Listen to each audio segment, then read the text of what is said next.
Hello dear friends and students, हम हैं S pro process जो दे सफलता की 80% गारंटी पूरी।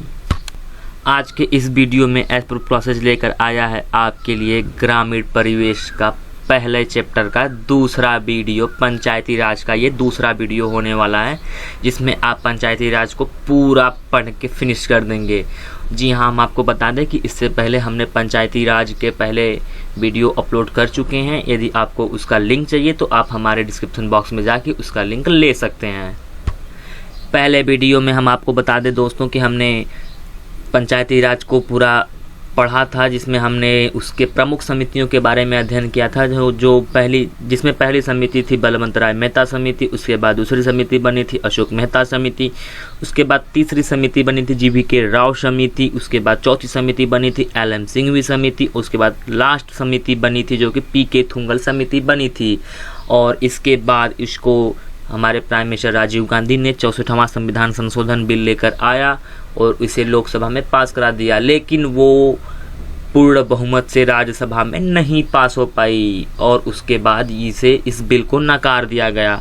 लेकिन इसके बाद जब हमारे देश के prime minister PV Narasimha Rao बने तो उन्होंने 73वां संविधान संशोधन बिल 1992 में लेकर आया और इसे दोनों सदनों में पूर्ण बहुमत से पास करा दिया। तो हम दोस्तों आपको बता दें कि वहीं से पंचायती राज की नींव रखी जाती है और इसे 24 अप्रैल 1993 को लागू किया गया था। इसीलिए हम पंचायती राज दिवस अपने इंडिया में 24 अप्रैल को मनाते हैं। जी हाँ दोस्तों, और इसका जो पहला गांव बना था वो नागौर जिले के बगदारी गांव बना था, जो राजस्थान में जिला पड़ता है नागौर, उसका बगदारी या कहीं कहीं से बगदौरी भी कहा जाता है। तो ये राजस्थान में पड़ता है और इसे 2 अक्टूबर को लागू किया गया था क्योंकि यह गांधी जी की विचारधारा मानी जाती थी। यह उनके जन्म दिवस पे मनाया, इसलिए यह इस पंचायती राज को 2 अक्टूबर को बगदारी गाँव में लागू किया गया था, जो पहली पंचायत बनी थी पूरे इंडिया की। तो दोस्तों आज के हम इस वीडियो में बात करने वाले हैं पंचायती राज को किस अनुसूची, किस भाग और किस आर्टिकल में जोड़ा गया है। आपको बता दें कि आर्टिकल 4 पंचायती राज के गठन की बात कही गई है, ना कि उसकी रूल्स की बात कही गई है। पंचायती राज का गठन आर्टिकल 40 में मिलता है, लेकिन यदि हम उसके रूल्स की बात करें तो वो उसके कार्य करने के तरीके को बात करें, उसके क्या क्या संवैधानिक अधिकार हैं, तो इसकी बात करें तो हमें यह आर्टिकल 243A से 243O तक, जी हाँ दोस्तों 243A से 243O तक एक नए आर्टिकल्स को बनाया गया 73वें संविधान संशोधन के बाद, और उसमें ग्राम पंचायत, जिला पंचायत, ब्लॉक पंचायत के सारे नियम्स को बताए गए हैं।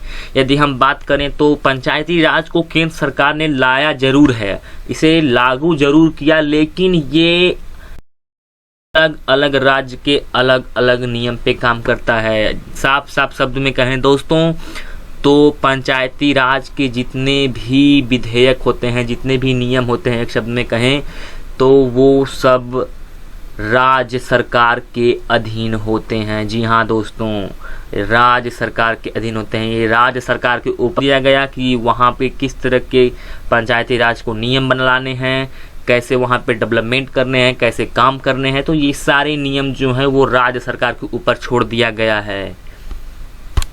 यदि हम बात करें तो यह हमारे किस अनुसूची में है, तो यह हमारे 11वीं अनुसूची में है दोस्तों। ये हमारे संविधान के 11वें और भाग 9 में इसे रखा गया है। पंचायती राज दिवस 24 अप्रैल को मनाते हैं, पंचायती राज दिवस 24 अप्रैल को मनाते हैं। और दोस्तों ये आर्टिकल 243A से 243O तक है।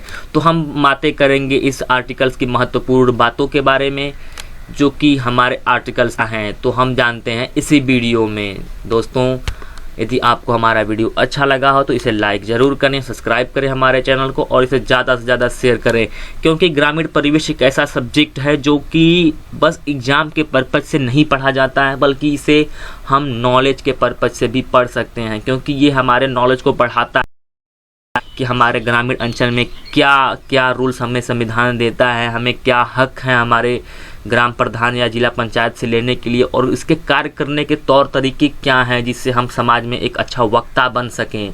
समय आने पर हम अच्छी तरीके से जानकारी को इकट्ठा किए रहेंगे तो हम कहीं भी अच्छी तरीके से एक कर सकते हैं।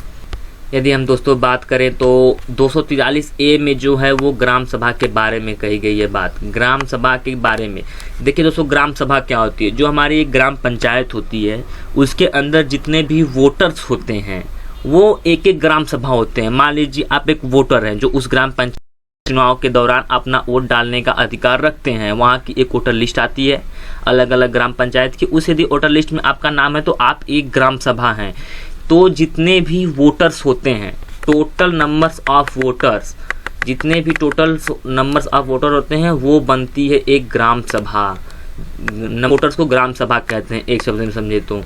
दूसरे आर्टिकल 243B में जो कही गई है वो पंचायतों की गठन की बात कही गई है। तो जैसा कि दोस्तों हम आपको बता चुके हैं कि ये अलग अलग राज्यों को अलग अलग राज्यों को अपने नियम बनाने के अधिकार दिए गए हैं।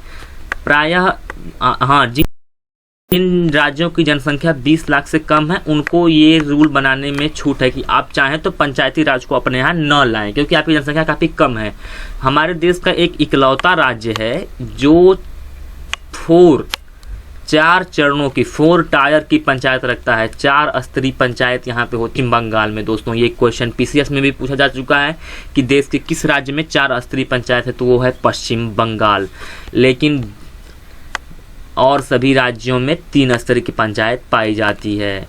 और यदि हम बात करें आर्टिकल 243C में तो पंचायतों की संरचना की बात कही गई है, जो हम आपको पहले बता चुके हैं कि ये राज्य सरकार तय करेगा। तो देखिए यहाँ पे दिया गया है कि निर्वाचन संबंधित नियम विधानमंडल तय करेगा, यानी राज्य सरकार तय करेगी कि वहाँ पे क्या नियम होने चाहिए पंचायतों की संरचना के लिए, वहाँ के काम करने के तौर तरीकों को वहाँ का विधानमंडल तय करेगा कि हमें अपने राज्य में किस तरीके से पंचायत को चलानी है।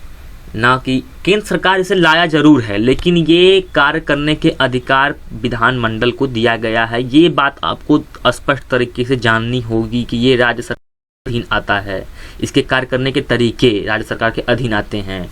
तो दोस्तों हम वीडियो को ज़्यादा लंबा नहीं करना चाहते हैं, इसलिए हम आपको अगले आर्टिकल जाते हैं 243D आरक्षण, जिसमें आरक्षण की बात कही है। यह हमारे देश में आरक्षण काफ़ी प्रमुख माना जाता है, क्योंकि यहाँ पे आरक्षण वाइज हमारे नेताओं ने, संविधान सभा ने ही हमें आरक्षण दे दिया है कि अलग अलग कैटेगरी को अलग अलग आरक्षण मिलते हैं। तो यहाँ पे SC ST को आरक्षण मिलती है। ये इसकी सीटें फिक्स होती हैं, वो भी जनसंख्या के अनुपात पे कि किस स्टेट में किस पंचायतों पे SC ST को आरक्षित किया जाए। और यदि रिजर्वेशन की बात करें तो अनिश्चित काल तक के लिए 50%, जी हाँ अनिश्चित काल के लिए 50%, जो कि 20 राज्यों में फिक्स किया गया है 50%। लेकिन हम यदि बात करें, यदि उत्तर प्रदेश के दृष्टिकोण में रख के चलें, क्योंकि ये UP SSC के लिए खासतौर से वीडियो माना जा रहा है, तो UP में महिलाओं को मात्र 33%। UP PCS के सेकेंड एग्जाम में भी पूछा जा चुका है कि UP में महिलाओं को कितना % पंचायती चुनाव में आरक्षण मिलता है, तो वो है सिर्फ 33%। लेकिन अन्य राज्यों में 50% मिलता है, वो भी 20 राज्यों में, देश के 20 राज्यों में 50%। तो आर्टिकल 243D में आरक्षण की बात कही गई थी। लेकिन यदि हम बात करें तो आर्टिकल 243E में कार्यकाल की बात कही गई है, पंचायती राज की कार्यकाल की बात कही गई है।